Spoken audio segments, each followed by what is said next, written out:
I just played Blood Money, a clicker horror game. Yeah, quite a strange concept, right? The idea was clearly to take those clicker games that I think everyone has played at this point and try to put a horror spin on it, which makes sense. We've seen clicker games explored in all kinds of different ways. The story is simple. You have to get this operation, but it's $25,000.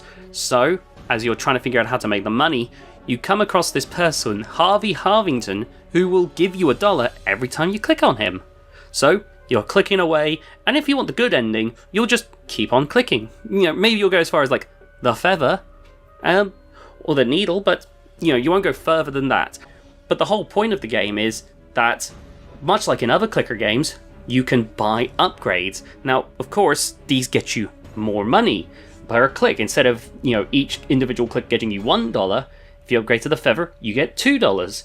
If you upgrade to the needle, you get $4. You end up with a hammer, with a knife, with fire. And as you go through, you're inflicting more and more punishments on Harvey. Now, if you stop partway through, you'll get like the neutral ending, where Harvey ends up living but sues you for, well, quite literally ruining his life. But we're not here to talk about that. We're here to talk about the bad ending. See, if you go far enough, Harvey starts to really feel the pain. And eventually, he ends up, you know, ridiculing you. This is where my one big criticism comes from, and I think it does make or break the game. And I feel like the writing of Harvey himself is a little inconsistent, in my opinion. If Harvey's fully aware that he's lines on a screen, how does he have a wife and kid? And the part where you eventually fight him off when he does decide to fight back, I feel like it gets a little bit too wordy.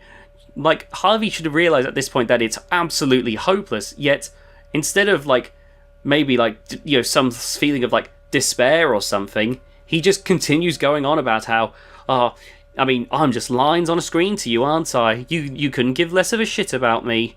And I'm thinking, Harvey, I just chopped your damn hand off. Why are you so blasé about this?